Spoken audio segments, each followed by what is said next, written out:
Media, streaming online at wordradio.com and the Word Radio app. The views and opinions expressed by the guests, listeners, and hosts of any program on Word Radio do not necessarily reflect those of the ownership, management, or advertisers of this station. I'm simply saying that life finds a way.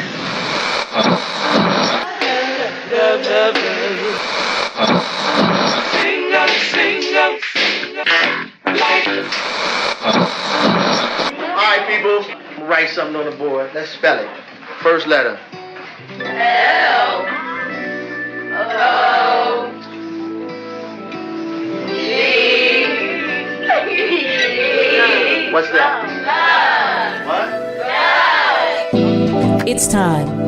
It's time to have real, honest, open, difficult, and inspiring conversations. It's time for Love and Life on WURD, Progressive Black Talk Media.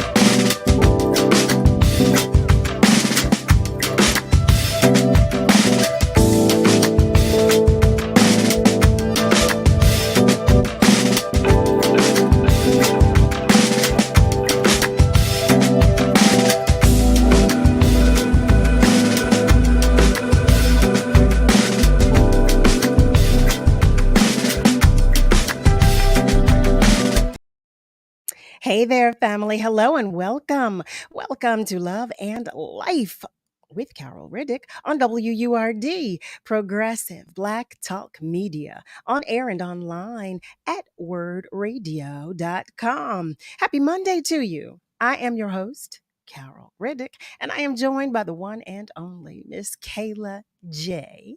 Thank you for joining us. Hi, Miss Kayla J. Thank you, everybody, for joining us. Here we are. We're at the start of another week. Praise God, from whom all blessings flow. How was your weekend? I want to know all about it. Now, we do this every Monday. For those of you who are unaware, this is something I do every Monday. I ask you about your weekend. What did you do? Did you have a great weekend? Did you have a good weekend? I'm curious to know all about it. Yes, I am. One other thing I'm curious to know is if anyone has begun walking or exercising regularly. We've been talking about our physical and mental wellness here, our well-being. So I'd like to know if anyone has made any changes. I'm happy to say that I started walking and so it's only been a few days, but I have begun. So I'm happy to say that.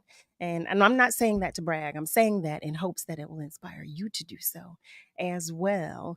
But I do want to share that one of our family members, Cheryl, she joined me this morning and we had a great walk. We really did. We even walked through some liquid sunshine and that was nice. Just a couple little sprinkles around, some rain, but it was all right. It was all right. It felt good. It felt nice. Felt really nice. So I'm hoping that you too are making some changes, some positive changes. Listen, that's what we're trying to do, right? We're trying to do better. They say when you know better, you do better. So prayerfully and hopefully we're all trying to do better. So, family, if you are new to the show, what I like to do as we get started is a check-in. That's what I call it anyway, or a little roll call, if you will. So to those of you who'd like to do so, you can call me and say, hey, say hello. Let me know how your weekend was. And you can do that by dialing 215-634-8065, or you can call me toll free. And you can do that by dialing 1-866-361 0900. You can just say hello. You can tell me about your weekend, all of it, because I want to know. I do. To our family members on our socials, send us a hello. We like that. We love that love that you share with us. Just say hello and let us know how your weekend was as well. Let us know that you're ready to join the conversation. And to those of you who are simply listening, you already know what I'm about to say. We know that you are out there because your presence and your love are always felt and appreciated. And lastly, but certainly not least, for those of you whose light is shining just a little dimly today, just know that I'm sending you some extra love and hugs. I'm sending it to each and every one of you. You hear me? Because we need that sometimes. Yes, we do. Yes, we do. And on that note, I want to take this time to send just some extra love, hugs, and prayers of consolation to both Jasmine Sullivan and Gilly the Kid, to their families, their friends, and to their loved ones. If you're unaware, Gilly the Kid lost his son, local rap artist Young Cheese, to gun violence in a triple shooting last Thursday night. And Jasmine Sullivan's mother passed away over the weekend, on Saturday to be exact. So I'm sending love, hugs, prayers of consolation, and prayers for a peace that surpasses all understanding to both of them at this time. On a lighter note, because I believe that we should all be celebrated and spoiled absolutely rotten. If today is your birthday, happy birthday to you. Happy birthday to you. So, two people that are very, very special to me are celebrating their birthdays today. And that is my cousin, SHARI Riddick, and my beloved Miss Camille Veazey. Happy birthday to you both. I love you both more than you will ever know or can imagine. How about that? How about that? So, family, as I know, as you know, I should say, this hour goes by so quickly, doesn't it? So quickly. So what I won't do, spend too much time just chitting and chatting with you, because you know I can, and you know I will, I will. Actually, you know what? There are some things I want to mention. There's some things I want to mention before we begin talking with our first guest. I just want to mention some things to you. I don't know if you all heard about this, but I read this today about Elon Musk. Elon Musk says that Twitter is changing its logo to the letter X. Y'all, what is happening?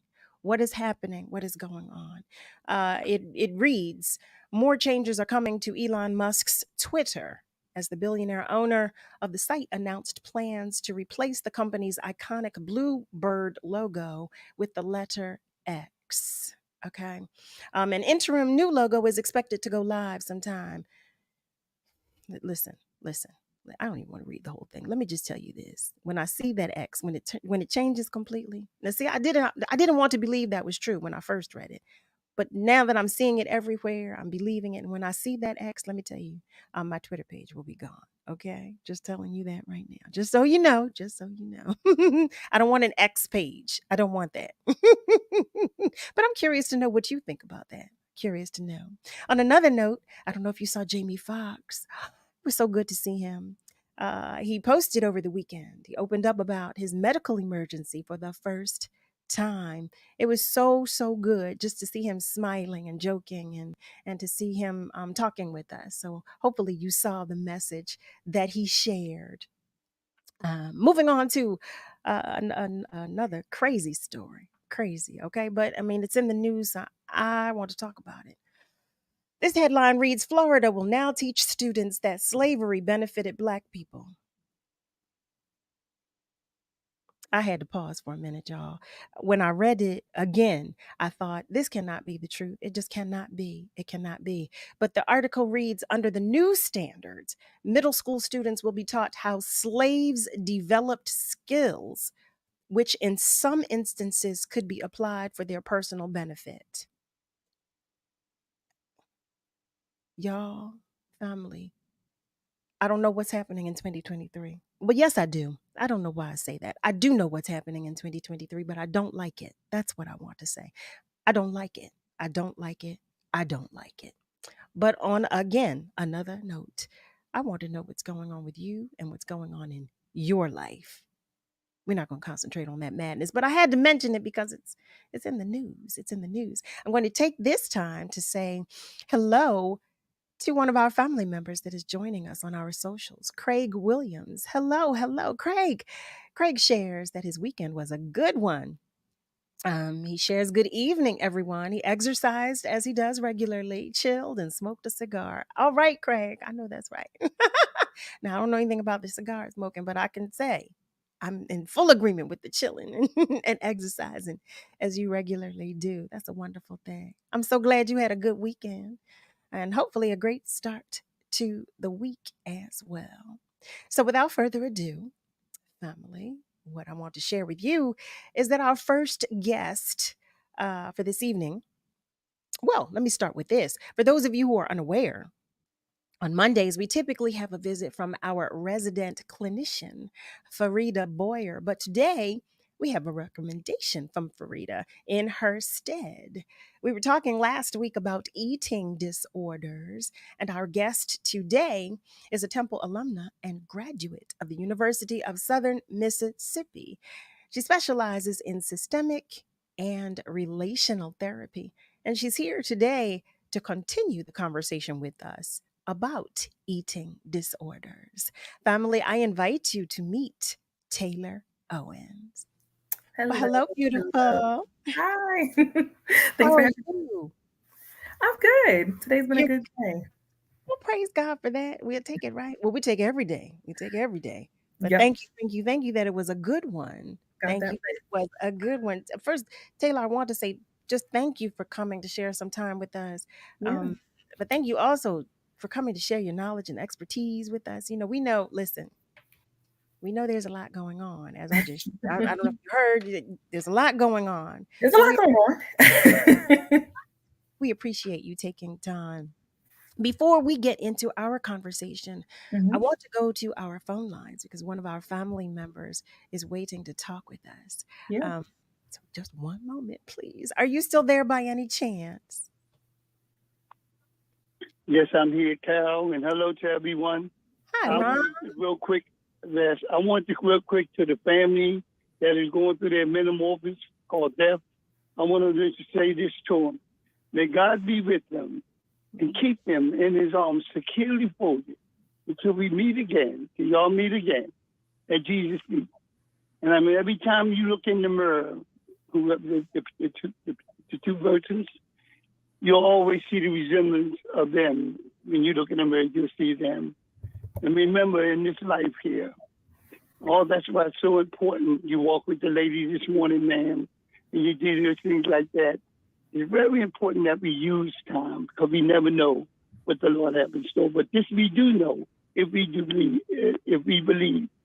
that we'll meet again. I believe that. And be kind to one another as we walk through this life. Thank you very much. Thank you so much, Ron. Thank you.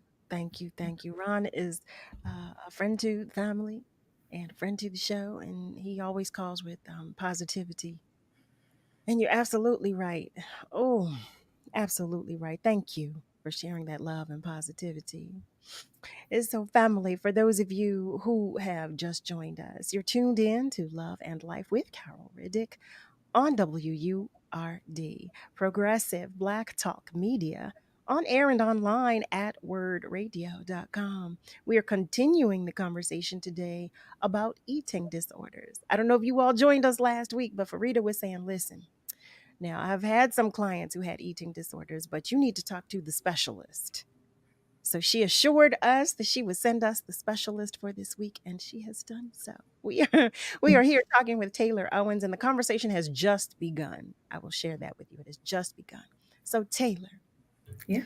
will you please tell us what exactly is an eating disorder? Yes, of course. So I think the official definition, right, is a persistent disturbance of eating behavior and impairment of physical or mental health, right? I think that's the book version. But I think the everyday version is not being able to accept yourself, not being able to let others know what's going on and how difficult it is to, engage with different foods or different clothes or how people look at you. And so I think it's a constant mindset of, I do not feel that basically I'm enough. And I'm finding ways in my relationship with my body image and also, my relationship with food to be able to hopefully change potentially that feeling of not being enough. Mm. So how does a feeling of not being enough like how does it become an eating disorder? How do we get to that point? Yeah, I think the first thing I tell folks is food is literally the way that our bodies survive, right? It's the It's true. everyday. It's true. um, and I think ultimately it is one of the first things people go towards to try to create some control or some, like, some flow of what they know that they can be in control of. And when that is something that they know that nobody else can necessarily interfere with, then Mhm. it's helpful to jump on it and keep moving as much as they can with it. And that shows up in different ways, right? So that can be withholding yourself from having food. That can be using food as a coping tool to be able to get through difficult experiences, discomforting your emotions, just not wanting to be as present as maybe you had before. Mhm. And even the simple things as just not liking necessarily certain foods. There's sensory that is difficult, sensory issues with different foods. And also just the way maybe people have always talked about how you look. And, if how you're looking has been comparable to what they accept versus comparable to what you accept for yourself. So I think these different themes come together and they help people say, how is there a way that I feel that I'm making a step forward in dealing with this discomfort? And usually food is, I think, one of the biggest things because it's our everyday. Oh my Lord. So it came up in conversation last week. No, I'm going to ask you for a pass because I'm all over the place. Let me just tell you that. But it came up in conversation last week about how children sometimes have eating disorders, Yeah. and one particular disorder was about like eating hair. I think is that would that be classified as an eating disorder as well, or would it be under that or something else? Potentially, yeah. So I'm assuming, so there's an eating disorder called pica. And that is usually when someone will start to have a compulsive thought or urge towards eating a non-nutritional food. So usually that can be ice, sand, dirt, or paper, or hair, or glass, or cleaning detergent. Like it can be items that are not considered, food. And ultimately it does happen in younger children usually, but it can also happen in like women who are pregnant, right? Like sometimes you see women who are pregnant and they, maybe have a urge towards having a sponge because of the consistency and the texture of the item. So yes, this can occur. And to be honest, it's something where a lot of the times it can go away on its own and people don't notice it. And then other times folks will have a continued pattern over time to where it's like, okay, I think we need to, maybe talk to other professionals or get some more support about what's going on. Taylor, I want to make sure I heard you correctly. Did you say a sponge? Is that? Yes. Oh, Yeah. oh no. Yeah, it can be, to be honest, an array of different things. And I've experienced hearing an array of different things for clients that come in. So yeah, it can be a lot of different items. And that's all classified under pica, right? Yes. So Mhm. is that a condition? Is that That is considered an eating disorder. So if you go to the DSM, and that is the Diagnostic and Statistical Manual of Mental Disorders, it usually has a list of eating disorders that usually folks, or I should say professionals, use the diagnostic criteria to be able to diagnose someone with these conditions. So pica is one of them. There is rumination disorder, avoidant restrictive feeding intake disorder, anorexia nervosa, bulimia nervosa, binge eating disorder. And then there's even us. Oh, go ahead. Sorry. wait, I stopped at the second one. I said, wait, You what's asked. the what? Wait. Sorry. So I had no idea. We only got as far as anorexia and bulimia. I had no idea. Well, Yeah. understandably so. But would you? Well, this is I so know. It much. started going on the roll, right? Really? No, you know what? I just, oh my goodness, it makes my heart heavy because it's there. I had no idea, quite Yeah. honestly. I had no idea. But that's what we do here. I mean, we want to be Yeah. educated and we try to educate one another here. And we're so happy to have you here to educate us. Yeah. But if you don't mind, because in a second we're going to go to commercial break, but if you Mhm. don't mind, would you break down for us when we come back? Would you break Yeah. down for us the different disorders? I'm telling you, you said the first one, I said, okay. And then you said the second one, I said, wait. And then the third one, I said, what? So, so that I was so lost. I said, oh, Miss Taylor, wait. So that I had to chuckle to myself because I just knew, I was like, wait, well, okay, I know anorexia, I know bulimia because we touched on Right. it last Right. week. Yeah. Family, listen, we have to go to break. But know that the phone lines are open and feel free to comment on our socials. You are tuned in to Love and Life with Carol Riddick right here on WURD, Progressive Black Talk Media, on air and online at wordradio.com. Stay with us because we'll be right back.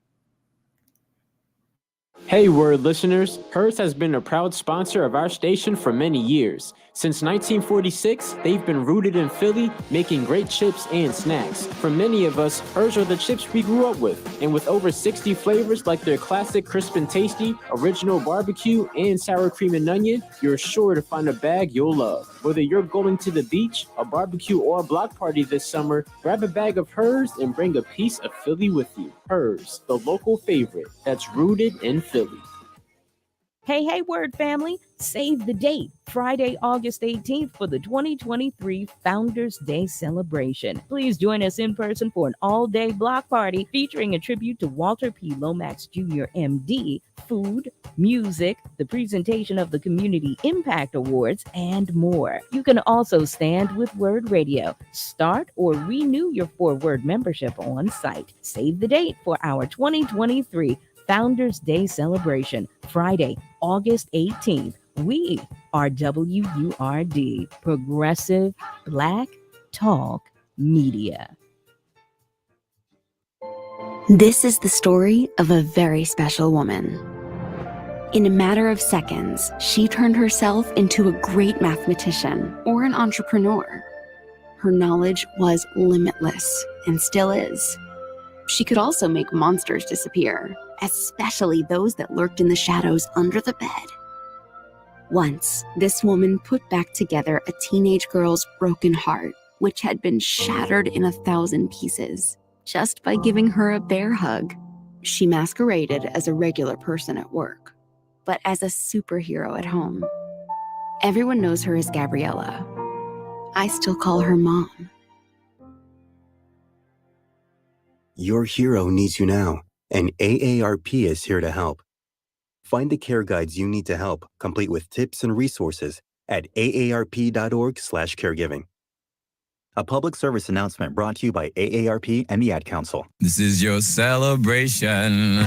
Hey, this is David W. Brown, former general manager of WURD. I'm proud to say, and Temple University, want to wish WURD a happy 20th anniversary. I'm Delilah Wilson-Scott with Comcast, and I want to wish WURD a happy 20th anniversary. Thank you for celebrating 20 years of Black excellence, Black culture, Black legacy, and providing a forum so we can discuss the issues that we care about. I'm Dylan Lewis from WURD Radio, and I want to wish WURD a happy 20th anniversary. Hi, I'm Ken Anderson from the Chamber of Commerce for Greater Philadelphia, and I just want to wish WURD a happy 20th anniversary. Thank you for all that you do in this community. You are one of the anchors that make us who we are, and that is the best. So I'm wishing you happy 20th and many, many more. We're celebrating 20 years of progressive Black Talk Media. You're listening to Love and Life with Carol Riddick on WURD, Progressive Black Talk Media.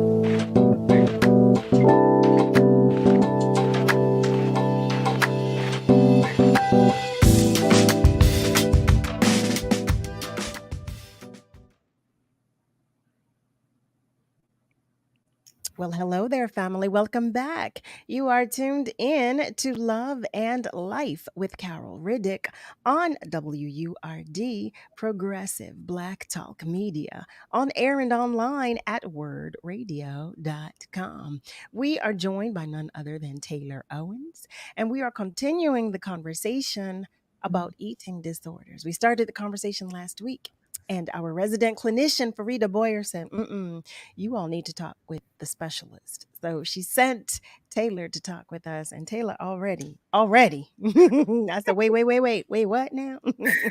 Before the break, Taylor was sharing with us some of the different eating disorders. So Taylor, I'm sorry, would you start that list again, please? Yes. And 100%. Okay, we started off with pica, right? So that's when folks have compulsive thoughts and urges to eat items that are non-nutritional food, like they're not actual food items. So like dirt, sand, paper, talk about sponges. But then there's rumination disorder, and that's when clients will actually regurgitate their food and re-swallow it. So it's kind of an act of a form of purging. There's avoidant restrictive feeding intake disorder. Short term is ARFID, and that is for clients who have difficulties with having a fear of certain foods because of sensory issues with like texture, appearance. They also maybe have a fear of getting sick because of a previous incident or things that they've learned or seen around food. Or they also might have had an actual experience of being sick from eating something, and now they have a fear to be able to eat that food again. So sometimes a lot of people may say, oh, that person is just picky. But in reality, it could actually be after some time, they start to create a fear in their head related to certain food items or physical symptoms. And that's why they're avoiding eating that food. Wow. And then I know you touched on anemia and bulimia. Yep, anorexia nervosa. I mean, anemia. Do you hear me? Y'all, listen, all the A's sound similar, right? And I wrote it too. It was anorexia and bulimia. Help me, Taylor. Help me. I got you. So with anorexia, a lot of people may not realize, but there's actually two subtypes. So there's restricting type, and then there's binge purge type, meaning basically that there are clients who completely simply, withhold eating food and try to restrict their meals, calorie count, go as long as they can. But then binge purge type is also when they may engage in some type of binging behavior, eating at a fast pace, overeating without hunger, and then also using purging behaviors like laxative use or vomiting while they are primarily restricting their intake of meals and food. So is that similar in any way to bulimia? Yes, in a way, but I would say with bulimia nervosa, usually clients, their restricting and binge purge pattern is more consistent with binging their meals and purging directly after they've binged. They binged versus with the anorexia, your purging can happen if you've binged or not. Unfortunately, it can occur after you've been restricting for an entire day. And so there's not as much, I would say, things coming up for you necessarily. But yes, so bulimia nervosa is kind of similar, but different just because the binging is consistent with the purging behavior. Okay. Oh, wow. Now, I want to go back to something you mentioned. You were talking about, I won't let this go. I know you're going to say that, but you mentioned when you talked about pica, and you were talking about some pregnant women having an urge for sponges, to eat sponges. Was it? Yeah, like what? Oh, go ahead. No. Go right ahead. No, I was just going to say yes. So usually pica can be seen in women who are pregnant as well as children. It can be seen in someone who is an adult as well, to be honest. But I know that sometimes you may see on media, or you may hear women who've been pregnant saying, yeah, I just have like a craving for like iron or the scrubbers that you wash things with in the sink. And that usually can just be sometimes a random urge that comes from their bodies and their minds. And then the thought becomes so persistent that it feels like if I don't have this, I will become upset. My emotions will become dysregulated. And sometimes it can go away. Other times it may need further care. And that's when, you seek professional care and getting a therapist and a doctor as well to make sure nothing is hurting you, in your body physically. So with pica, this is the urge to eat non-food items. Is it something that, like, I'm curious to know, like, is this someone who's been eating these things throughout life, or this is something that comes on? It can be both. And to be honest, some folks, it can also come with being triggered by different stressors. So it may start to become like a coping tool for some folks. Like I don't know if you know the old TLC show, like My Strange Addiction. So it used to be a show that came on the TLC, and I think in a way pop psychology is a thing. So people kind of clump things in one group, but not necessarily the same. But they used to show people eating nail polish or toilet tissue paper and things that are not considered food, right? And a lot of times, sometimes those urges can turn into a coping tool for somebody when they're going through discomfort or stress, or not feeling safe, emotionally. So this can be a way to kind of get through those emotions and feelings, or I should say, really get over or under those emotions.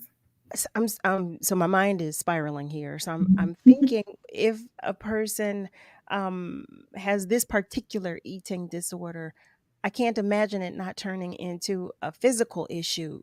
So how does the presence of the physical issue not deter the individual from the disorder itself, or Yeah. Well, to be honest, Carol, I think that's actually a really big part of eating disorders as a whole, right? Is that your body is experiencing what these behaviors are culminating for it, right? So the malnourishment, cardiovascular issues, GI problems, I can never say the word, endocrine problems. Ultimately, that's why with eating disorder treatment, working with your doctor, or at least the eating disorder specialized doctor, is very important, because you're not getting the nutrients that you should be having to be able to continue to function in a well manner. And as you mentioned, if they're eating items that are not food, then they could be damaging the insides or even the outside or teeth, while consuming this. And then say, even with anorexia nervosa, a lot of people don't realize, like in eating disorder treatment, getting an EKG is a very standard practice to continue to get throughout treatment, because clients experience low heart rate. Their blood pressure is low. There is a higher chance of fainting and dizziness, as well as, even with like purging behaviors, you start to lose your electrolytes, because you are actively, using your body to now bring up things that are supposed to stay where they are. And the acid, connected with your body as well, is just putting you at more risk for being and not safety for your physical health. So yeah, there are a lot of effects from these different disorders. Oh my goodness. Wow. So, family, hi there. If you have just joined us, you are tuned in to Love and Life with Carol Riddick on WURD, Progressive Black Talk Media, on air and online at wordradio.com. We are talking with Taylor Owens. She is sharing, listen, she is sharing everything with us about eating disorders. For those who are unaware, our regularly scheduled clinician, Farida Boyer, who joins us every Monday, she sent Taylor in her stead because we were talking about eating disorders last week. So we're continuing the conversation today. But I know you two have comments or questions that you want to ask. So feel free to do so. You can do so by sharing your comment on our socials, or you can call us. And you can do that by dialing 215-634-8065, or you can call us toll free at 1-866-361-0900. I do want to go back to our socials for just a moment and acknowledge some of our family members that are checking in. Ms. Joanne Dorman, she writes, "Good evening, Carol, Kayla J., Word family, guests, and listeners." And she shares with us that she washed down the walls, did you, on Sunday? And she went to an annual Firefighters Founders Day cookout. Oh, that sounds like fun. That sounds like a lot of fun. Well, not the washing down the walls, but the Firefighters Day cookout. That sounds like a lot of fun. I want to see pictures, Miss Joanne. You can't just tell me that. I want to see pictures. But I'm glad that you had a great weekend. Nico is also joining us. Nico shares, "Greetings, family. Happy New Week. This is a very important topic." I appreciate that. We so appreciate that. We appreciate all of your comments, family, and the love that you share with them. And again, you too can comment on the topic. You can do that on our socials, or you can give us a call. So I seem to be stuck on pica. I really, really am. I feel so badly as it pertains to each and every one of these eating disorders. But for some reason, pica, just eating an item that is a non-food item, it just, I don't know. it just stays with me. Now, I have a question about texture issues. Would that be Yes. considered an eating disorder? I have texture issues, but is that? And I'm not crazy with it, but I'm just curious to know. Yeah. So I would say what would pertain to someone like being diagnosed with ARFID or having ARFID tendencies is if this behavior is consistent for more than about 3 to 6 months, right? Like if this is to the point where you're only eating a subset of foods, and those are your safe foods, we call them, right? So these are foods you never have a real big issue with.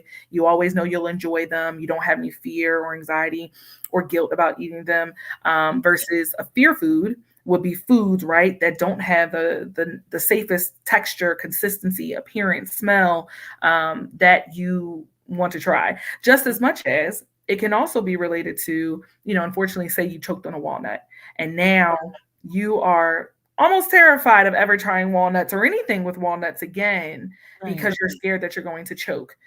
So then sometimes what this causes is difficulty with folks socially, because now it makes it hard to go to public settings and eat together. Or, if you don't have those foods that you feel safe with in the house, you may start restricting because now, you're like, I'm not going to eat what's there.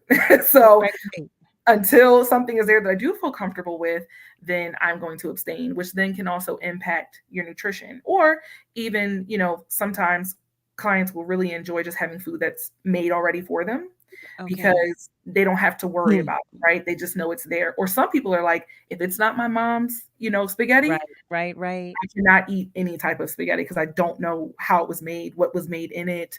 Am I going to be allergic to something? Sure. So yeah, that this can be something that comes up for people.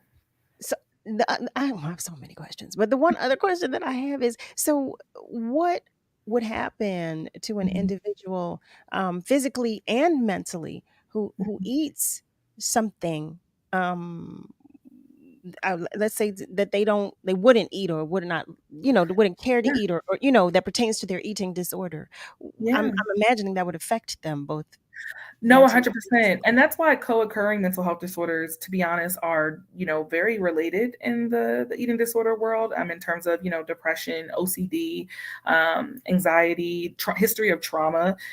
Also people forget, I think, that sometimes people have history of insecurity, right? Food insecurity, treatment insecurity. And so things might have been treated incorrectly, thinking that it was one thing when it really was the other. And so when they finally get to the point of maybe being able to loop eating disorder care with what they've experienced, they're like, oh, all this time I might have needed actually, some type of individual therapy or psychoeducation about my behaviors related to my mental health versus just strictly going to the doctors to see what was wrong with me because I want to eat that walnut. And I think also too, a lot of the time, body image is also something else that comes into play. Now, I will say with ARFID, body image is usually not a key factor. It's not really a factor at all, right? Folks don't really care about what their body looks like with ARFID related, like compared to the anorexia or the bulimia nervosa. So I would say that's the biggest deciphering factor, but it still can be scary sometimes for clients who end up, say, losing a significant amount of weight because the relationship with food is starting to get more distant because they don't have as many options of safety. And then they still can sometimes go into that space of malnourishment. And as well as their minds constantly thinking about, what am I going to eat? How am I going to eat? How long is it going to be the next time for me to find something that I know that I like? These questions are constantly, going on for them in their minds. And I think that's really the mental piece. There is consistent and persistent thoughts and obsessive compulsions or obsessive thoughts that start to occur for them that make it hard. So hypothetically speaking, an individual they say, I don't eat walnuts. Like, we'll just stick with that. I don't eat walnuts. I don't like them. And this person believes they accidentally ate a walnut, or that they what would happen? What can happen? Yeah. So I think in some cases, of course, it could be the latter, right? Anxiety, having a panic attack, starting to feel really nervous and afraid that something will now happen to them later because they weren't paying attention, or they didn't feel like they were hypervigilant about making sure the walnut wasn't in there, just as much as I think people forget there's always another side, right? So there could be just acceptance. There could just be, oh my God, I actually ate that and nothing happened to me. There could be grounding that comes from this. There could be normalization that maybe the fear that I had right now is actually at a, 2 versus the 9 that it was beforehand, because I realized I'm not having the same reaction. I didn't choke. I was able to swallow. And a lot of people usually, when they have therapy for this type of eating disorder, it's usually called exposure therapy, or they do exposures. So a dietitian, a registered dietitian, will work with them as well as a therapist to start to slowly introduce or reintroduce that food or new foods into their meals that they eat. And I was going to ask about, okay, so when we come back, I want to know about treatments. That's what I want to do. So family, listen, it's time for us to take just a short break. But I want to remind you that our phone lines are open, and you can also feel free to comment on our socials. Family, you are tuned in to Love and Life with Carol Riddick right here on WURD, Progressive Black Talk Media, on air and online at wordradio.com. Stay with us because we'll be right back. It's Lady B's annual basement party. I heard that. Philly, are you ready? September 3rd at the Dell Music Center. This year, the basement party features MC Light. Hey, Light, what will you be doing? Kicking and bashing down competition. And when I drop the bomb, you'll listen. Also featuring Sonic. But for the life of me, I didn't know why. When they reminisce over you, my dog. With brand new hits. Hey, baby. Plus Cool Mo D. That I watch you 3 seconds later. That's the Force MD. And the Soul Sonic Force. September 3rd. It's the hottest party of the summer at the Dell Music Center. Tickets available at the box office Monday through Friday from 10 to 5. Also available at Philadelphia Hair Company, OP Productions in Delaware, and Ticketmaster. Sponsored by McCoy Law Firm, Rick's Funeral Home, and Always Best Care. Hey, Lisa. I've been seeing those pics you post of you and your family at all those fun events. What gives? Oh, VetTix. What's VetTix? VetTix is an amazing charity that gives free event tickets, like concerts, sporting events, and shows, to currently serving military vets and their families, and to the immediate families of troops killed in action. We have extra tickets sometimes. Can I donate them? Yes, just go to vettix.org. You can give your extra tickets, and other vets like me can sign up to get them. What a great way to give back. And listen, thank you for your service. What are you waiting for? If you've been enjoying the information and interviews WURD provides every day, or come out to our community events, it might be time to become a member. This year marks the 20th anniversary of WURD, and there's no better time to join the forward movement. Sign up or renew your sustaining membership at just $90, or your digital membership for just $5 a month. Join online at wordradio.com/membership, or pick up the phone and give us a call at 215-425-7875. Press 4 for assistance. The time to join is now. What am I waiting for? This is your celebration. I'm Jonathan Stiles from the Museum of the American Revolution, and I want to wish WURD a happy 20th anniversary. At the Museum of the American Revolution, we believe that a more inclusive history is a more accurate history, and we so appreciate how WURD has allowed us to reach different communities, to share that message, and engage with us in the work that we're doing. So happy birthday, WURD. You're doing incredible work. Thank you so much for how you're serving the Philadelphia community. Hello, I'm Mark Gaines from New York City, originally from Philadelphia, and I want to wish WURD a happy 20th anniversary. This is an amazing accomplishment and something that I think the community really needs, and something that will build a foundation for generations to come. I stand with WURD on the 20th anniversary now and forever, and future anniversaries to come. Special shout out to Sarah Lomax, who is continuing this legacy of my grandfather, and I hope to someday be a part of it, help WURD grow as well. Again, congratulations. We're celebrating 20 years of progressive Black Talk Media.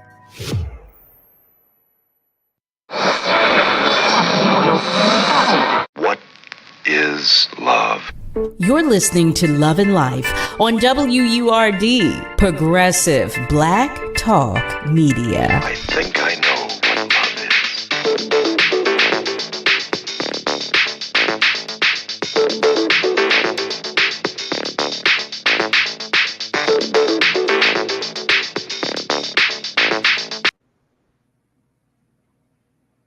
Hey Hey there, family. Welcome back. You are tuned in to Love and Life with Carol Riddick on WURD, Progressive Black Talk Media, on air and online at wordradio.com. We are talking with Taylor Owens, and we're talking about eating disorders.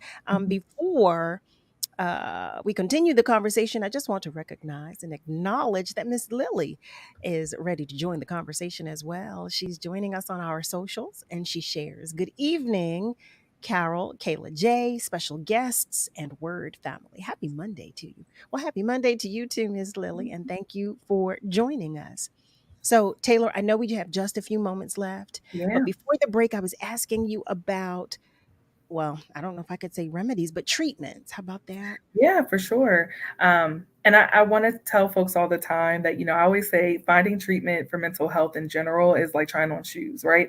Sometimes you got to go to multiple stores, you got to try on different sizes, different types. And ultimately, even when you find a good shoe, you may stay with it forever. And then sometimes you just got to go get some new ones. So whatever care works for you, don't be afraid to advocate for that and continue to just try new types and ways. But ultimately, there is individual therapy, of course, with an eating disorder specialized therapist.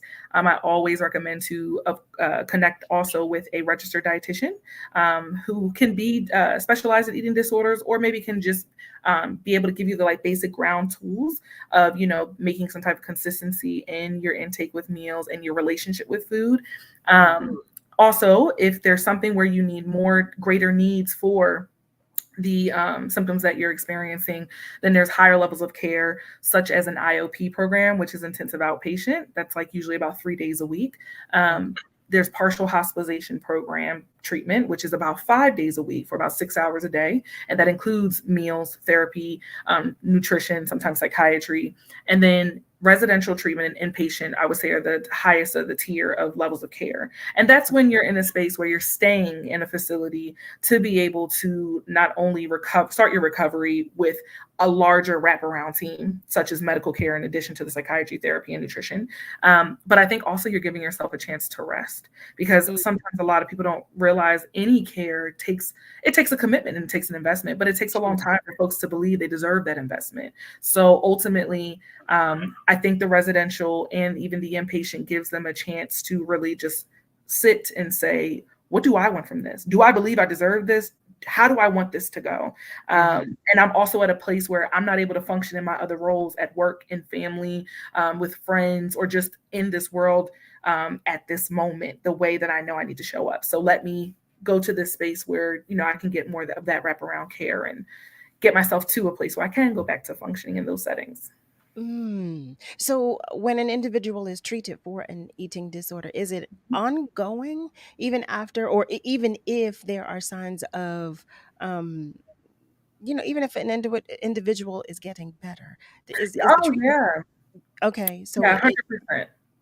So it doesn't stop. The treatment continues. No, I would say it doesn't stop. And don't get me wrong, some folks that, they'll start the recovery, they'll maintain the recovery, and then they'll feel like, hey, I don't really necessarily need maybe as consecutive one-on-one care or group care.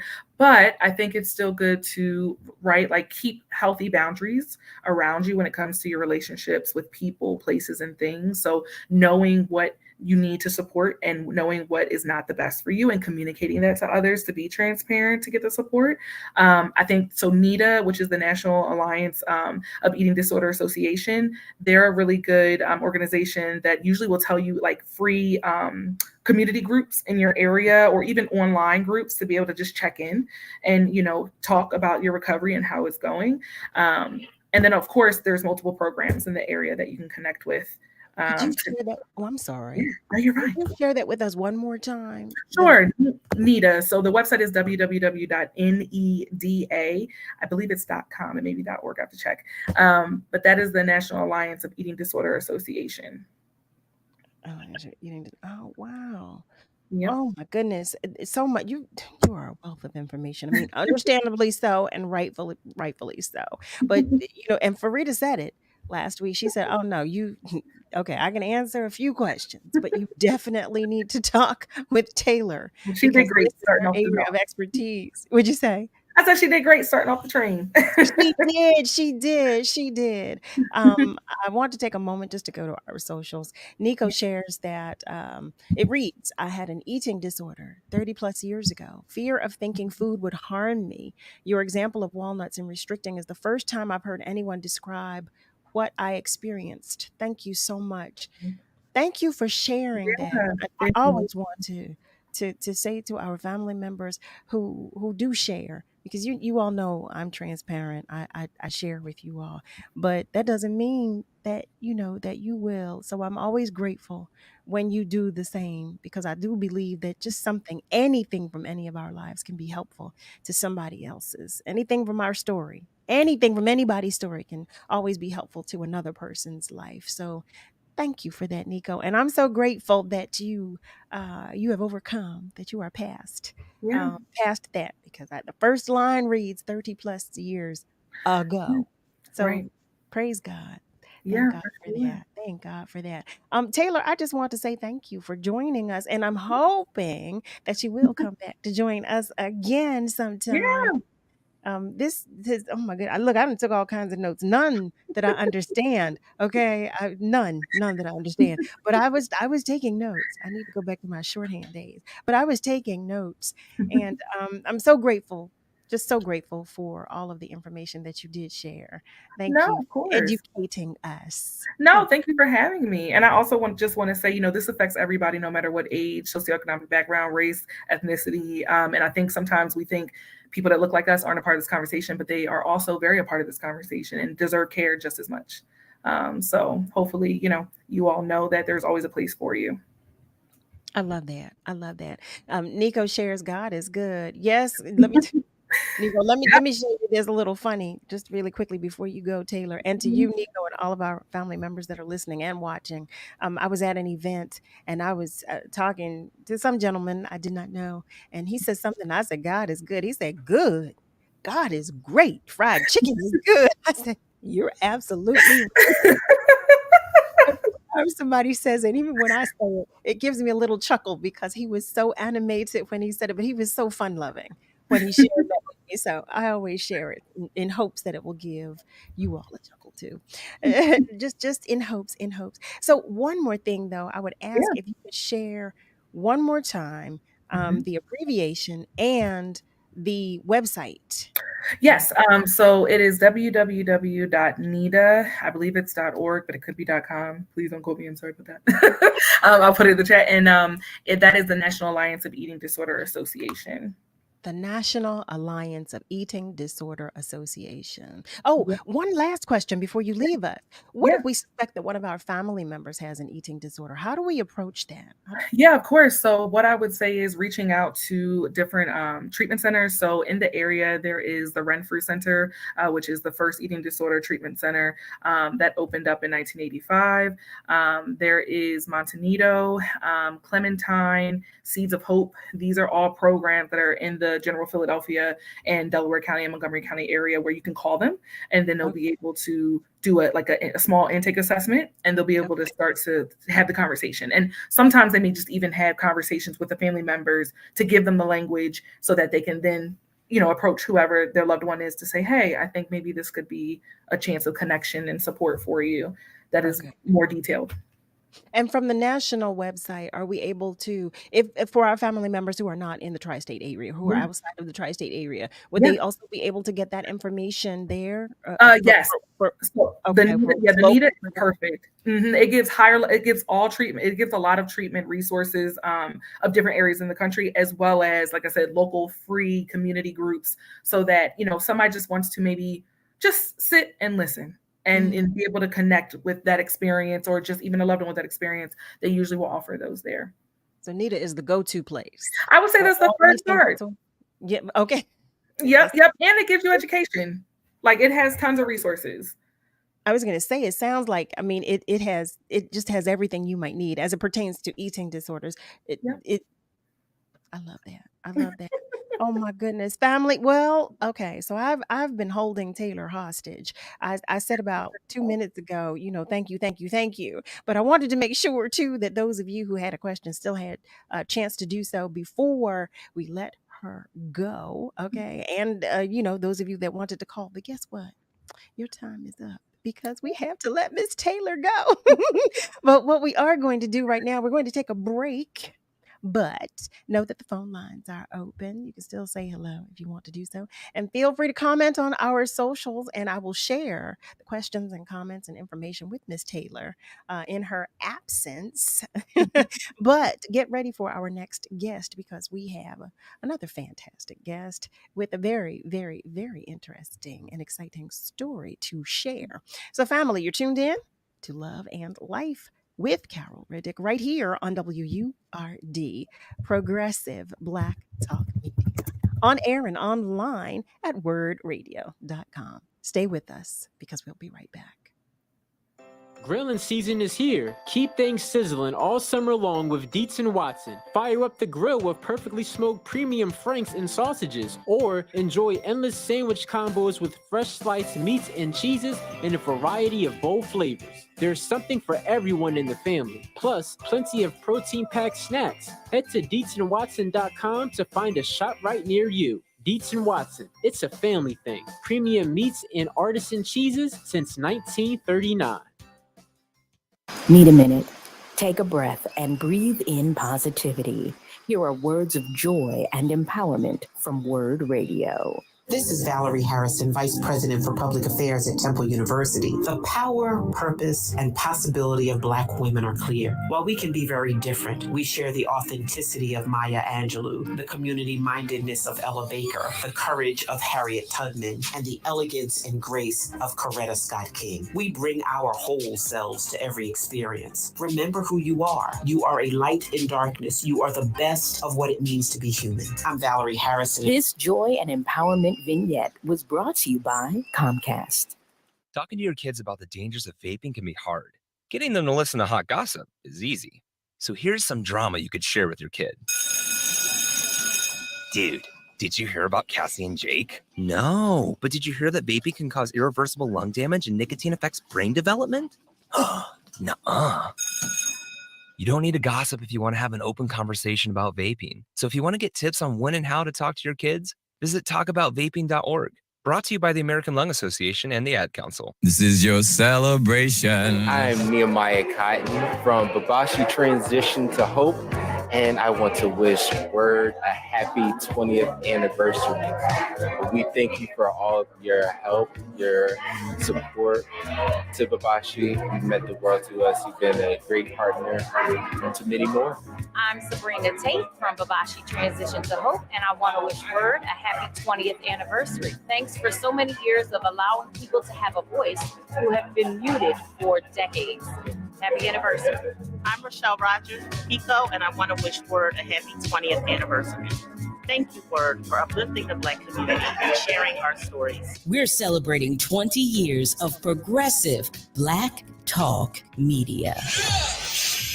Celebrating 20 years of progressive Black Talk Media. We're bringing joy and power to the people. This is WURD 900 AM and 96.1 FM, Philadelphia. Streaming online at wordradio.com and the WURD Radio app.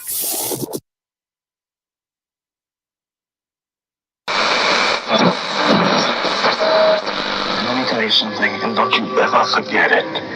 Success is nothing without someone you love to share it with. You're listening to Love and Life with Carol Riddick on WURD, Progressive Black Talk Media.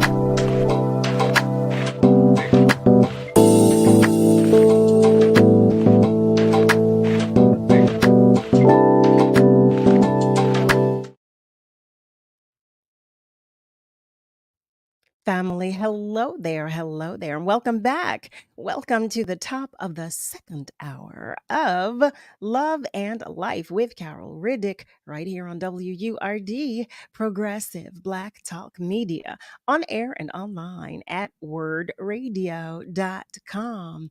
So we had a very, very educational and informative first hour with Taylor Owens. She was here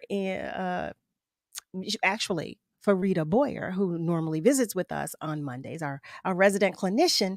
Sent Taylor to talk with us about eating disorders, to continue that conversation about eating disorders. And I don't know about you, but I feel so much more informed. Thank you, Farida. Thank you, Taylor. I want to take a moment to go to our socials before we continue and move on to our next guest. Brother Joey is joining us, Joey Dixon to be exact. He shares peace.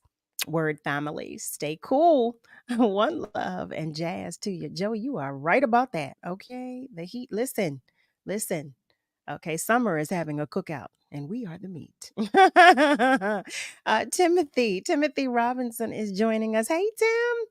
Hey there. He shares, hello. Hey there, brother Raphael. Raphael Suleiman is joining us as well.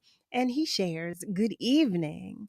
I love it. So, family, the hour goes by so quickly. I want to get into this next conversation. Our next guest is a friendship expert and author. She is currently on an informative journey as she travels to all 50 states over a 9-month period, where she'll share a meal with 50 different women, one woman per state, searching for their commonalities. She calls this journey the 50 States Project, and she's here to share her journey with us and talk about why she started the 50 States Project. Family, I invite you to meet SHARI LEAD. Hello, beautiful.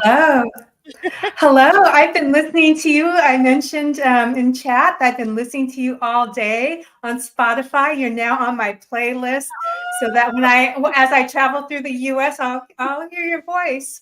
Thank you. Look at that. You hear that, family? Love and life is traveling. Absolutely. Love and life is traveling the United States. First of all, thank you. Thank you for coming to talk with us. I'm so anxious and interested to hear all about your journey, your story, the inspiration behind it, and all of that. That's just really interesting. Yes, and I actually was in Philadelphia in early June. It was State 26 for me. Day 26. State 26. Oh, State 20. You did say state. Listen, Lord, leave that. Okay, don't pay me any attention. State 26. So, okay, first let's what was the inspiration for starting the 50 States Project? Sure. Well, I never traveled the United States. So on a personal level, I wanted to travel the US, and I'm doing a lot of this by myself, and I'm in my 50s. So if I'm going to do this, it's time to do it now and not waste another moment. And places are meaningful when you meet the people there.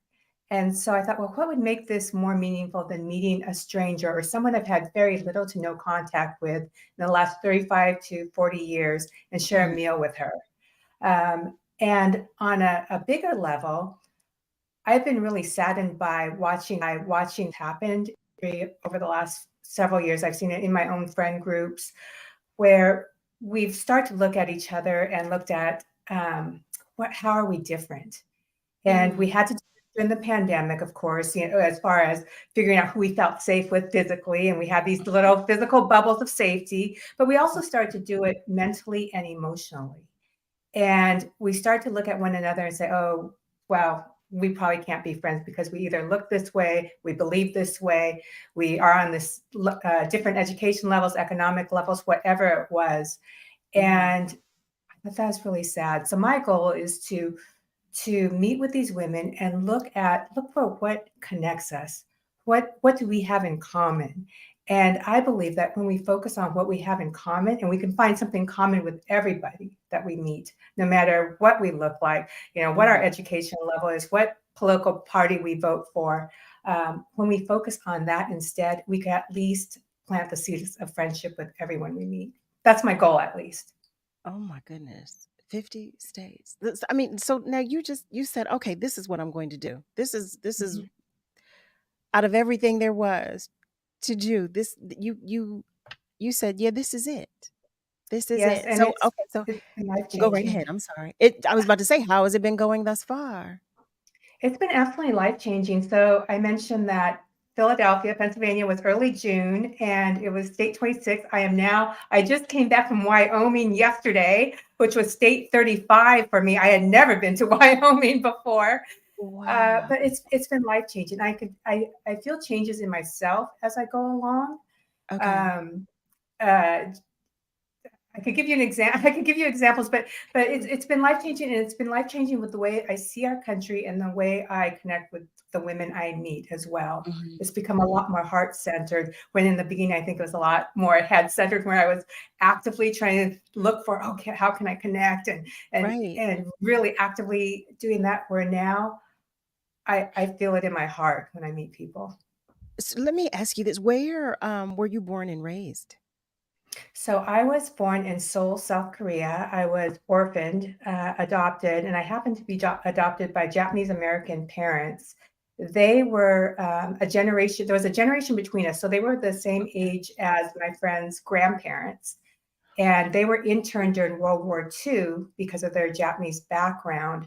So my father, who I was very close to, he's passed away when I was 31, but I was very close to him. And he didn't feel the US was open to us. So I never grew up traveling in the United States, and mainly stayed on the West Coast. So I wanted to change that belief for myself, for one. And as I travel along, I see signs of my dad as I travel, and I think, okay, this is for you too. We're opening up. We're going to change our beliefs, and we're going to assume that we're welcome everywhere. We're going to just assume that, at least as a Yeah. starter.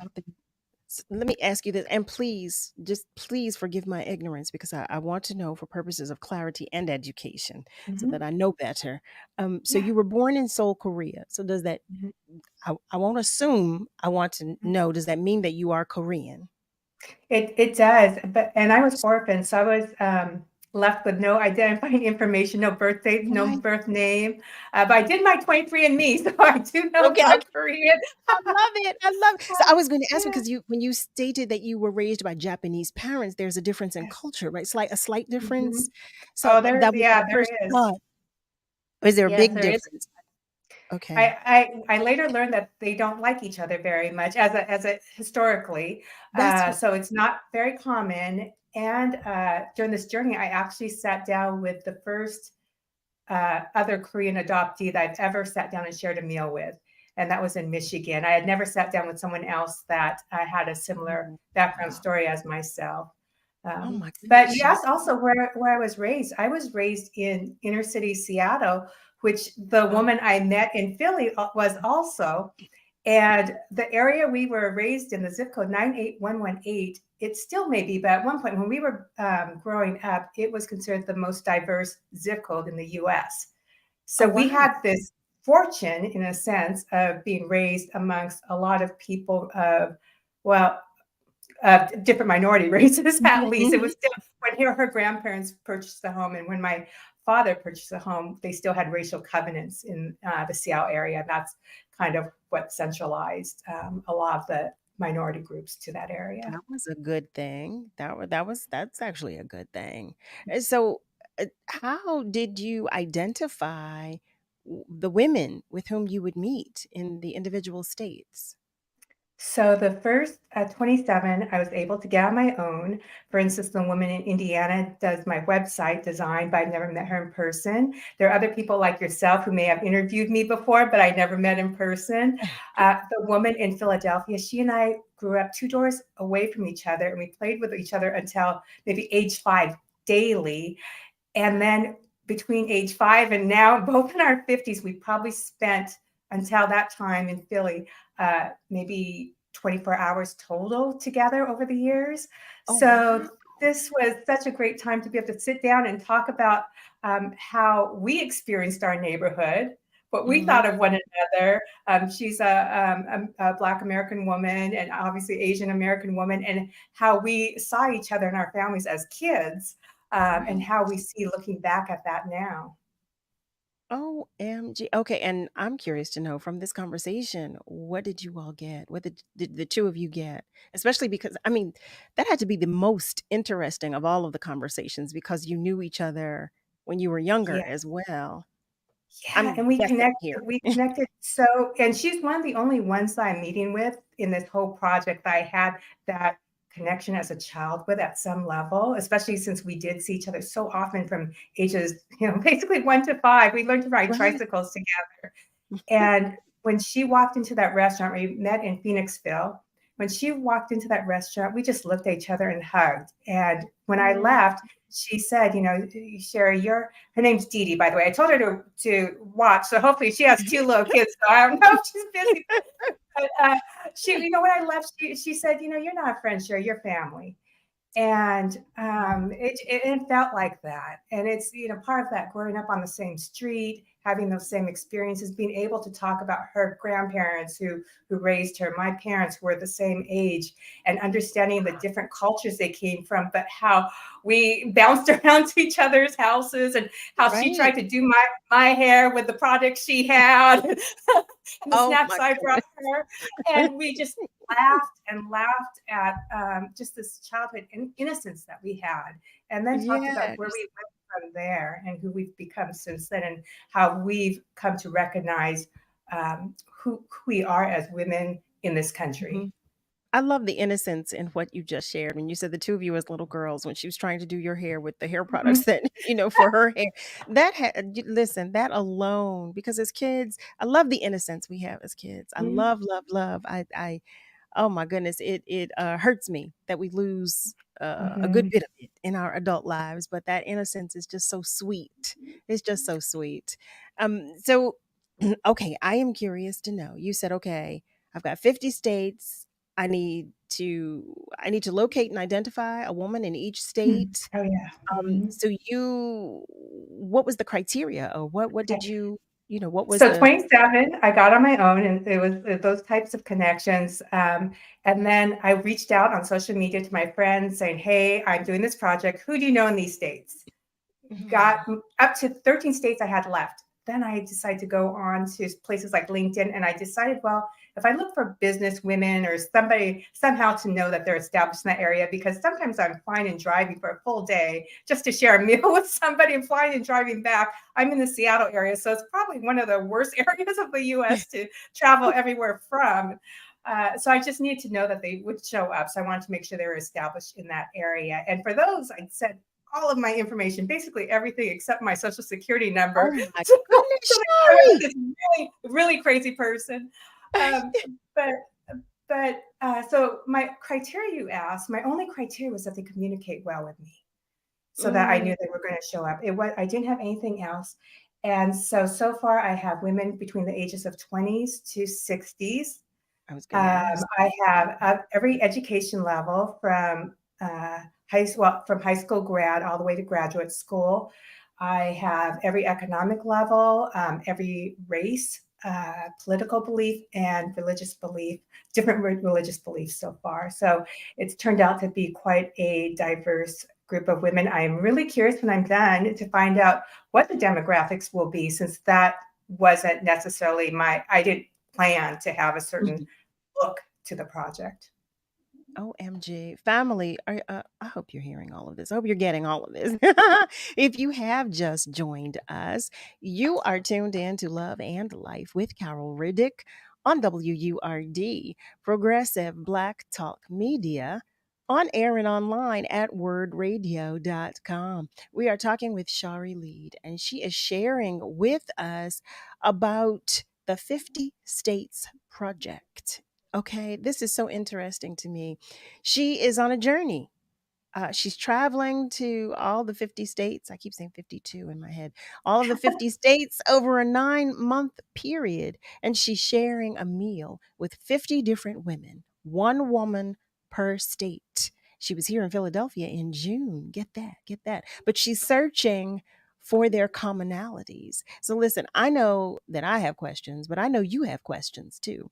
So feel free to share your questions on our socials, and you can also do so by calling us. And you can do that by dialing 215-634-8065. You can also dial 1-866-361-0900 if you'd like to call us toll free. I'm going to go to our socials for just a moment where Nico shares, wow, what an amazing adventure you're on, Shari. Safe travels. Yeah, absolutely safe travels. I'm thinking, you're driving. Are you taking these trips by yourself? Are you? A lot of them,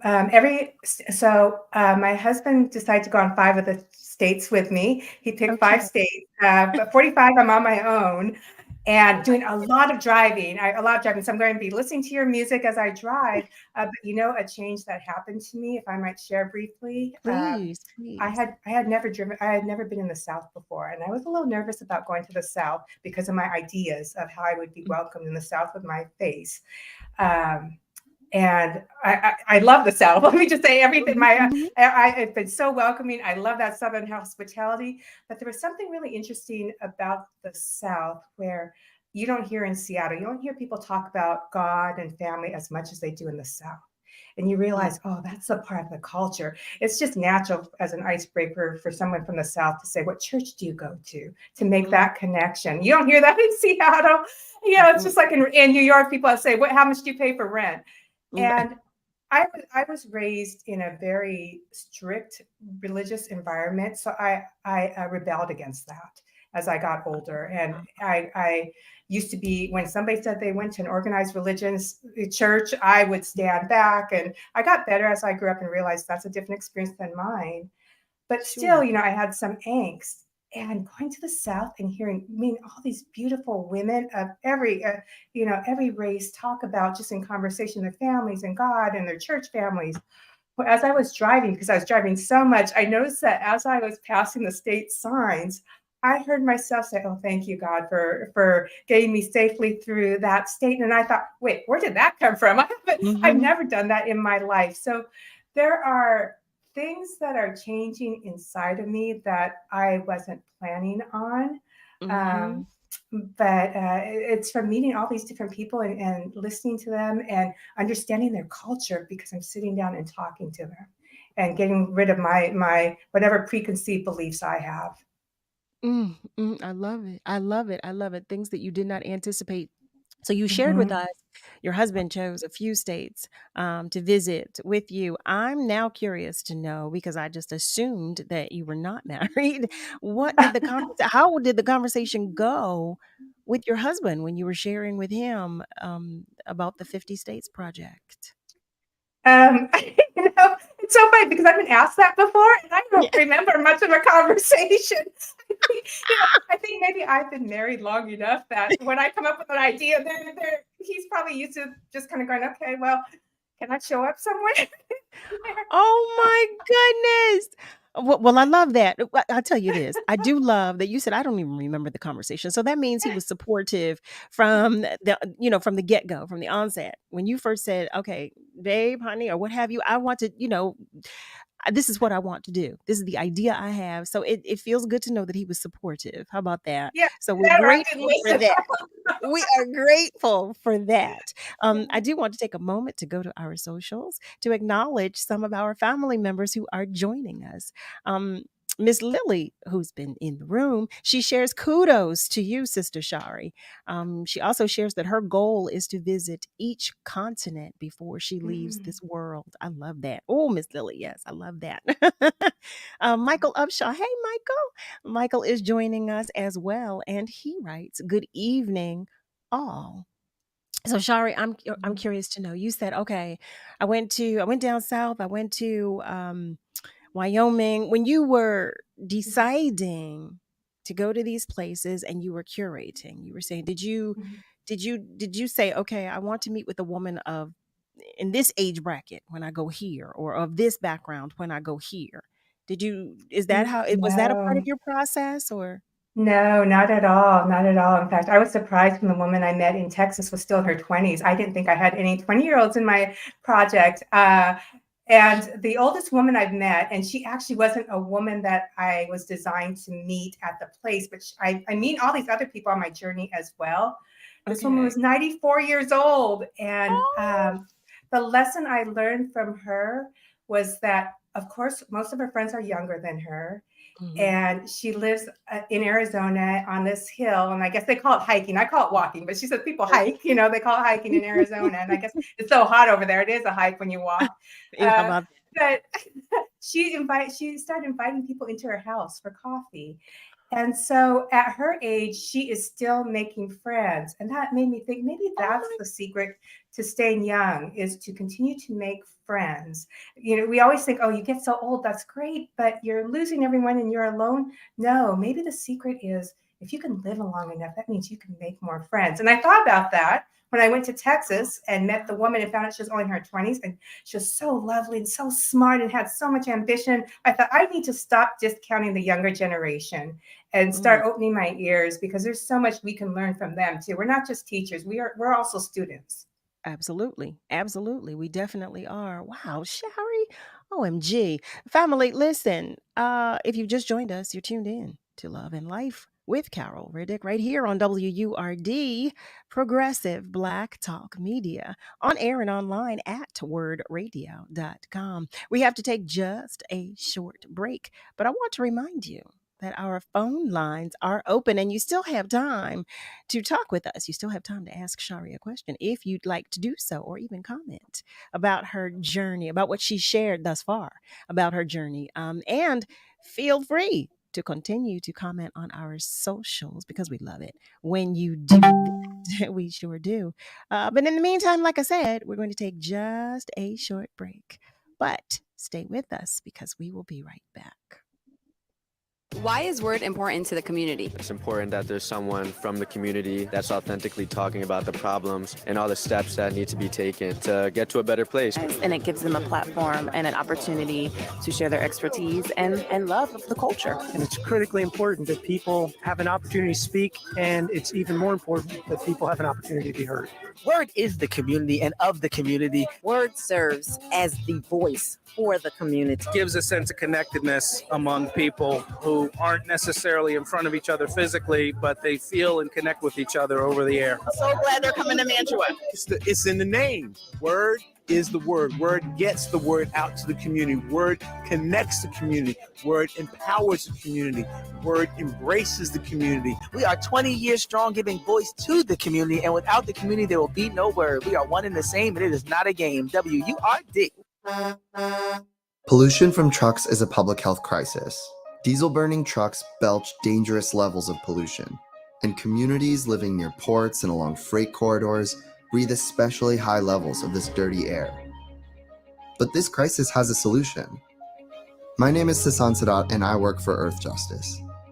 I'm working to clean up our air quality, particularly for communities that bear the burden of diesel pollution. For the sake of our lungs, our health, and our climate, the future of trucking in this country has got to be zero emissions. Until then, I will never rest.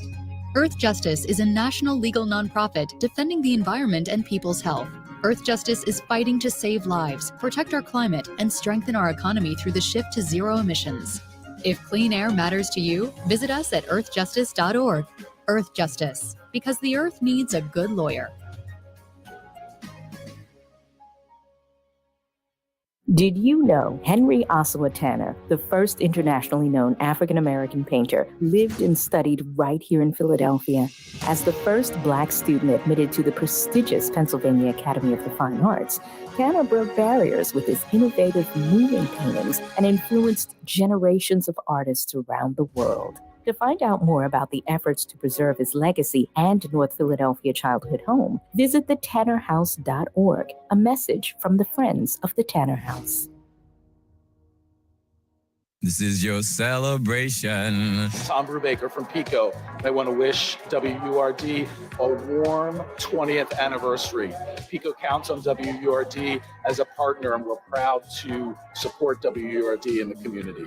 I'm Ramona Briscoe-Benson from Pico, and I'm Director of Corporate and Community Impact. And the reason that I mention that is because we partner with WURD, and it is a really important and impactful relationship that we have had with the station for many years.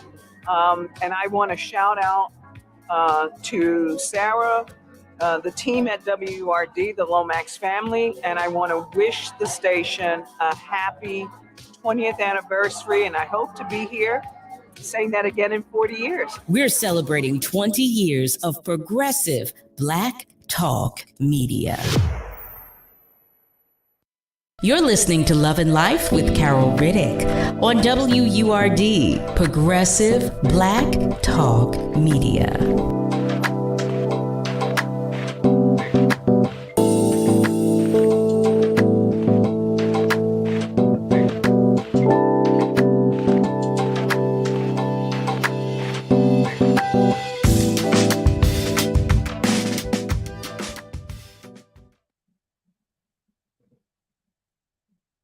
Well, hello there, family. Welcome back. Welcome back to Love and Life with Carol Riddick on WURD, Progressive Black Talk Media, on air and online at wordradio.com. We are talking with our guest this evening, Mrs. Shari Lead, and she's talking with us about the 50 States Project. It's so interesting. It's so interesting. I'm curious to know, Shari, what are some of the commonalities that you've learned that you have with some of the women with whom you've met? Well, it's interesting. In the beginning, as you know, when I first started, I was looking for those common stories, and it began as finding like the exact story. My first place was Albuquerque, New Mexico, and this woman, it was a health story, and it was the same year. I'm a breast cancer survivor, and I had cancer in 2020. Her dad was diagnosed with a disease in 2020. We talked about how that changed our lives. And so I started with stories like that, where we met on some common story. But as I've gone along, it's changed into something more that's not just my common story that I'm finding with the woman I'm sitting across. It almost feels like I'm having one long master class with the same teacher. And I'm seeing common stories between all the women and myself. I was in Atlanta or the Atlanta area, Johns Creek, and the woman I met with there, her name's Ash Brown, and she was telling me about how much family means to her, and she was talking about her faith as well. I go then to Huntsville, Alabama, and I meet with a woman there, and they're very different races, different economic levels, different backgrounds. You know, Ash is single, the other woman is married with adult children, but they're saying the exact same thing. Wow. You know, they're talking about family and God and how, you know, their community means something to them and their friendships. And so as I go along, I'm finding not just my common story with the person I'm sitting across, but a common story between all the women. And also they're sort of say things in order without me planning. And I was in Ohio, and the woman started telling me a story about her finding her birth family through a chance meeting with her birth dad's sister. I go to Michigan that same day, and the woman tells me that she found her birth dad through an aunt on 23andMe. What? So I'm having these crazy experiences like that seem like coincidences, but they're happening so often that it almost seems destined. And same with the lessons I'm learning. I learn one thing at one location, I go to the next, and I think, man, should I have spoken up? Should I have said something? Because maybe I didn't agree quite with what one woman said. And the next time I'm talking to another woman in another state for the next meal, and she just says out of the blue, when we're talking about something entirely different, that when the student is ready, the teacher will appear, but the student has to be ready. Oh, wow. And for me, that just made me feel really calm that, okay, it was okay that I didn't use our meeting for me to start, getting on my soapbox and saying, well, I think, because that wasn't the right time or the place, and we didn't have that trust built between us. And then the next woman just hammered that in for me. So you shared there were a few women who were searching for relatives. Were there a lot of women with whom you met that were searching for relatives? No, just those two right next to each other. I didn't even know that the first woman was adopted until I met her. A lot of times I don't know anything about the women I meet. The woman in Wyoming, I had no idea that she's a commercial airline pilot. Oh, wow, So, wonderful. Yeah, surprised me. So you all, so you identify that you're going to meet with this particular woman. Mm-hmm. Do you let her know, or does she agree? Does she accept your invitation? And if so, where does it go from there? Do you say, okay, you set it up? How does it work? Yeah. What's your So process? after I got all the women, I took out a big U.S. map, circled the cities where everyone lives. So my criteria wasn't that you need to live near a border, state line. So everyone's everywhere, not so easy to always get to. But then, so I started this project in 2022 as far as setting up and making these connections. Then from there, I make sure that we're in email contact, like at the 6-month point, the 3-month point, the 1-month point, the 2 weeks point, so that we are going to show up together and share that meal. I usually ask them to pick a place since it's their hometown, and I tell them when I'm coming in, and we have it all arranged. And knock on wood, no one has stood me up yet. I was about to ask. What that is? Oh, that's awesome. That is so. Has this journey changed or shifted your perspective or opinion about this country in any way? Yes, it's made me love the country. Really? Yeah, I have a lot of love actually from going through and understanding. It's like going to different countries when you go to different parts of the US, what I've learned with the culture and the beliefs. And even if I don't believe the same as someone else, let's say, I might understand them a little bit better just because I was in their place and I understand more. I've seen their town. I've kind of gotten to experience them. And I also send over the idea of this is not an interview, but it's to have this organic conversation with one another. But I do send over some talking points because I really appreciate the women that sit down with me because these women aren't necessarily like you and I, Carol. They're not used to talking to just anybody. I'm guessing you're like me. We can talk to anybody, right? But many of these women are self-described introverts, and this is really out of the box for them. And the one objection I thought I was going to get, because I tell them, hey, I'm going to be talking about this, I'm writing about this, there may be some public media. So I thought the objection would be, oh, I'm a private person, I don't think this is for me. Instead, the objection that I heard over and over, well, I got my people, but I've heard repeatedly, the one objection was, I don't know if I'm interesting enough for you.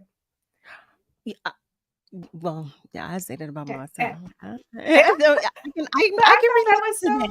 yeah, I thought that was so, I thought, at first my heart went, oh, for one, I'm a stranger from Seattle. I am not a celebrity. I'm not a journalist. I'm just a woman, right? And for somebody to think, oh, I'm not interesting enough to have a conversation, I won't be interesting to you.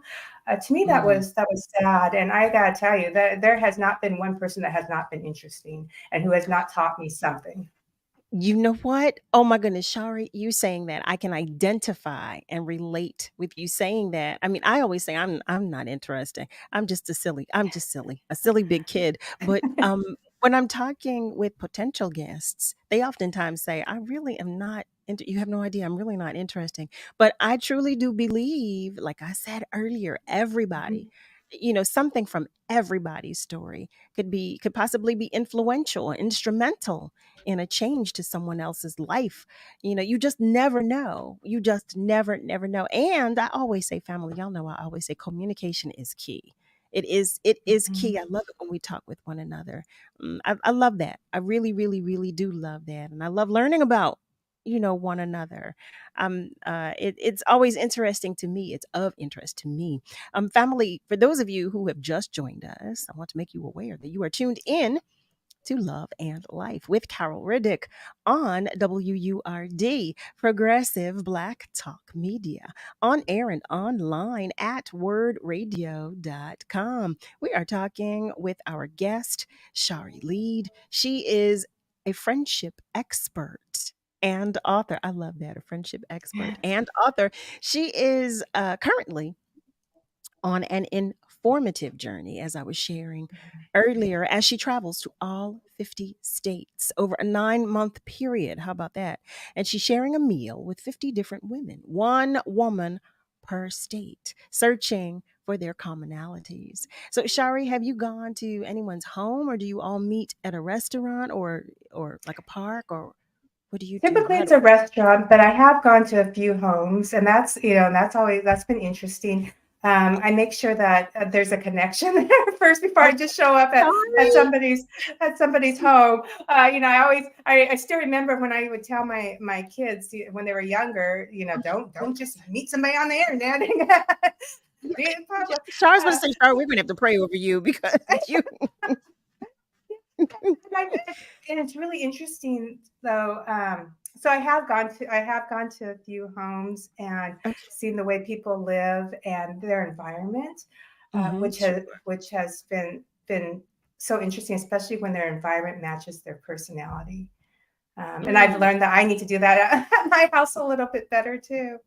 When you say that, what can you give us an example? What do you mean? Sure. Well, I went to the Dakotas. I had never been in the Dakotas before. And if anyone has ever drove from North Dakota to South Dakota, I took pictures along the way. It looks like I was staying still for about 5 hours. Yeah. But I went to the Dakotas and I went to this woman's house in Rapid City, South Dakota. Okay. And she grows a lot of her own food. She makes her own wine. She's 61 years old, I think she said. And she answered the door and she just was one of the most beautiful women I ever saw. And it's not that she I don't know if she was even wearing makeup. She's just so natural and happy in her environment and creating the space that represents her. Also very active. And I thought, okay, this is the way I want to age. I want to age in an environment that I've created that represents me, that makes me feel happy. To see that she bought a home that has a big picture window because she loves birds. And I just thought, well, this is really important, to with whatever you have, wherever you are, you can create the environment that you want. Yes. Wow. I love that. It sounds like she's reached a level in her life of comfort and peace and that is a journey that so many of us are on. I'm not far. I'm feeling pretty good about life. So I'm not far in that. Family. We're talking with Shari and she's sharing all about her journey. I know that some of you probably have some comments or questions that you'd like to share and know that you can do so. You can do that by sharing them on our socials. Or you can call us. You could do that by dialing 215-634-8065, or you can call us toll free at 1-866-361-0900. I'm going to take a moment just to go to our socials, just to acknowledge some of our family members that are in the room. Charles Jenkins. Hey there, Charles. He's joining the conversation and he shares good evening, all. Miss Julie. Hi there, Miss Julie. Miss Julie is joining us and she writes, good evening, everyone. I am glad to have witnessed the legacy of the women who have changed the dichotomy of aerospace and astronomy. Grateful to have seen Hidden Figures. Age of 99, Evelyn Boyer Granville has died. Her legacy has changed our world here and beyond. Miss Julie always shares a nugget or a pearl of information with us. Just sending love, hugs, prayers of comfort and condolences to her family and friends and loved ones. And thank you, Miss Julie, for sharing that information with us. Thank you always for all the information that you do share. I want to acknowledge that Eric is here as well. Just Rick. He writes, good evening, Carol and guest. Eric here. Such a great way to relax on a Monday evening. Family, I want to just thank you all for always joining the conversation. I know, I just like to do it. I like to do it because I don't take any of you for granted. And we share, so much on the show. So it's always good to know that you are here and you are with us. And we appreciate you letting us know that you are there, enjoying the conversation and anxious and willing to participate in the conversation as well. So, Shari, you shared with us also that you were orphaned in Seoul, Korea. Yes, as a baby, how you were orphaned as a baby? Yeah, I was about a year old when I came here. But so they gave me an estimated birth date since I was orphaned without any identifying information. And they could have given me any birth date. They put it right next to Christmas. Oh my God. Oh my goodness, they chose How do you compete with that? But yes, so I was adopted here to the States in 1970, actually. Wow, your story, your life story is just so interesting. So interesting. So, do you write about your life story? Um, you know, as it connects to the stories that you are acquiring and this journey. I am going to on this journey, and my previous books were more about the women in my life, but this has been also a personal journey of mine, and the changes and growth that I'm experiencing on this journey. And it was interesting because the some of the women that I met with a woman who's biracial, Black, white, also another Asian adopted woman, not the Korean adoptee, but her as well, a Vietnamese adoptee in New York, and all three of those women had white parents, white moms. And so that was a really interesting conversation because I realized that for me to be an Asian adoptee adopted by Asian parents is somewhat rare. And most other adoptees, especially in my generation, were adopted by white families. And so their experience is different than mine. And that's part of why it has been hard for me to connect really with the adoption community because my experience is quite different. But it was really interesting talking to those three women about their experience of growing up with white mothers. Sure. And I want to go back to something. I was asking, so you shared that you were Korean and you were adopted by Japanese parents. I was asking because I said that I was vaguely aware of the tension between the two. Were you in growing up, did you experience or were you allowed the experience of any of your Korean culture? I'm going to ask you to hold for just a moment because I'm looking at the time and we do have to take just a short commercial break. But family, stay with us because when we come back, Shari is going to answer that question. So stay with us because we'll be right back. WURD Radio is the only African American owned and operated talk radio station in the Commonwealth of Pennsylvania and one of only 3 remaining in the country. In the past 20 years, WURD has evolved into a multimedia, multi-platform communications company that reaches deeply into the Black community through radio, events, digital, and social media. It is considered the go-to channel to engage, interact, and connect with Philadelphia's Black community. Our brand is built on the personal legacy of our founder, Walter P. Lomax Jr., MD. Dr. Lomax was a brilliant physician who established medical centers in underserved neighborhoods throughout Philadelphia to provide high-quality healthcare to Black and Brown communities for over 30 years. One of his most ambitious acquisitions was when he purchased WURD Radio. He understood the power of ownership and the power of independent media. Through WURD, he wanted to ensure that Philadelphia's Black community had the ability to speak and be heard in their own voice. We are celebrating 20 years of Black excellence.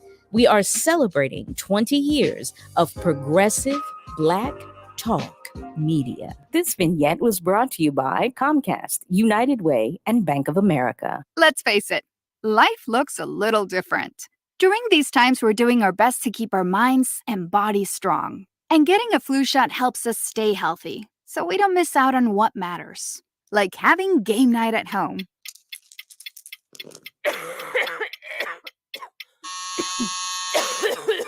Yeah, can't do that while sick with the flu. Now imagine family movie night that your daughter can't live without. Well, that's ruined. And don't forget your uncle's socially distanced cookout.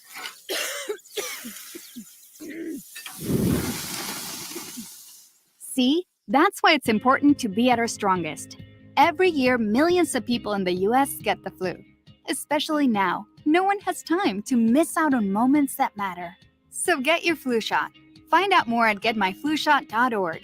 Brought to you by the AMA, CDC, and the Ad Council. This is your celebration. Happy anniversary. It's a celebration, WURD listeners. My name is Cedra Walton, account executive at WURD Radio, and I have nothing but good things to say. There's never been a dull moment since I started in WURD 3 years ago. Word is an extension of my blood family, my blood relatives. I've learned so much in regards to community, social justice, economic empowerment, environmental justice, mental health, and so much more. I have nothing but good things to say about Word. Salute to the Lomax family and having the vision to create a format such as this. And I look forward to many more years with my wonderful colleagues and friends and family at Word. Happy anniversary, happy birthday, and may God bless us with many, many more. We're celebrating 20 years of progressive Black Talk Media.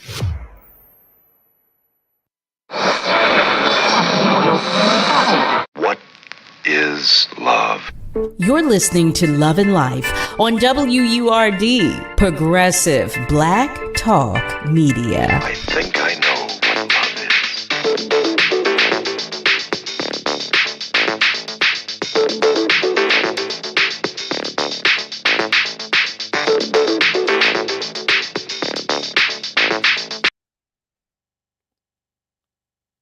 Well, hello there, family. Welcome back. You are tuned in to Love and Life with Carol Riddick right here on WURD, Progressive Black Talk Media, on air and online at wordradio.com. We're talking with Shari Lead, and she's sharing her story with us about the 50 States Project. Oh my goodness, so much interest. Before the break, I asked Shari about her very own interesting and awesome though life story. You were sharing that you are Korean and that you were adopted by Japanese parents, and I had asked just before the break if you were able to experience Korean culture growing up. Yeah, not at all. And I've experienced very little of it, even as an adult. I've tried a little bit, but it's hard because I don't have that common experience that a lot of Korean people do. And as a child, um, it wasn't available to me. And I think part of it was where I was at. There wasn't an adoption agency in my state that adopted or facilitated Korean adoption. So there weren't there wasn't a big population there. Secondly, I think my parents, because they were Asian, at the time there wasn't a lot of education. They assumed it didn't matter, and they would say things like, "Don't worry, you're Japanese to us." Well, I wasn't, and I used to get in fights with adults. I remember as a little kid because my last name sounded so Japanese, and I'm not Japanese. And I would fight with adults and argue about what I am. So even without having the culture around me, for some reason, it was really important for me to say, this is who I am. Sure. Absolutely. Absolutely. Were you ever able to identify anyone from your lineage? I haven't, and I would love to. I actually haven't been, other than a layover, to Korea, and I have the ability, the time, and the resources now to do that, but something's holding me back. And I'm not sure what that is. I think maybe it's a fear of feeling like I don't belong if I traveled there. But if I had found somebody that is related, I'd go in a heartbeat. And I have my DNA in 23andMe, Ancestry.com, even in the Lost Children's Bank in Seoul, South Korea. So I would love to, see somebody who I am blood related to. I have a son, and a biological son, and he's the only person in my life I'm actually blood related to. Oh, wow. How about that? Oh, my goodness. Shari, just processing all that you're sharing with us, but it's such an interesting story, such an amazing story, quite honestly.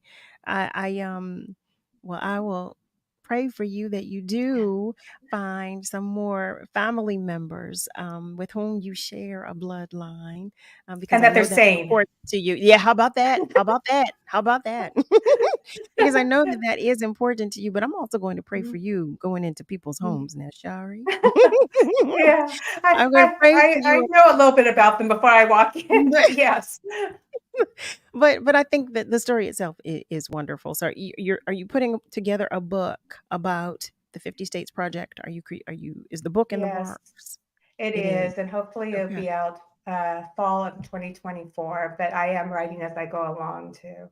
Nice, nice, nice. Mhm. Shari, just thank you. Thank you so much for coming to share some time with us and for sharing your story with us, for just being, unapologetically you and open about it. We love that. We love that. We welcome it and we embrace it and we embrace you. We love and embrace Well, you. I absolutely appreciate this, and I look forward to hearing your voice as I drive through all those states. I'll be in Arkansas next, and you'll be singing in Arkansas. I will be singing in Arkansas. I love it. I love it. I love it. Well, Shari, thank you. Thank you. Thank you so much, family. I'm looking at the time and you know what time it is. I hate, as we come upon this time. I do want to acknowledge, though, that my cousin, Shari Riddick, I hope you heard your birthday shout out, but she's joining us. She's saying hello, and then she wants us to know that she's enjoying the show. Thank you, cousin Shari. Thank you. Thank you so much.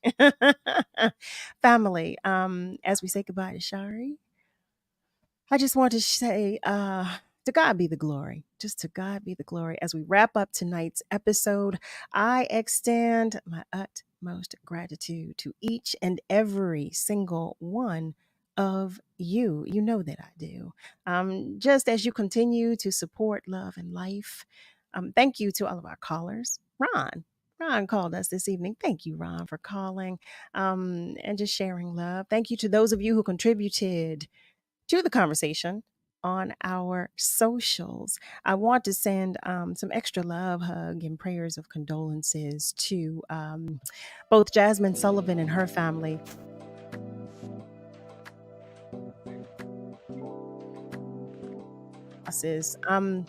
Birthday shout outs to Shari Riddick, Miss Camille Veazey.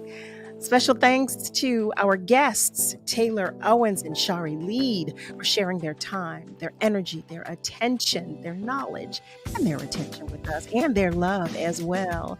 Additional special thanks to the entire WURD family, especially Taylor J. and Niall Jax for all that you do. Family, we're all in this together.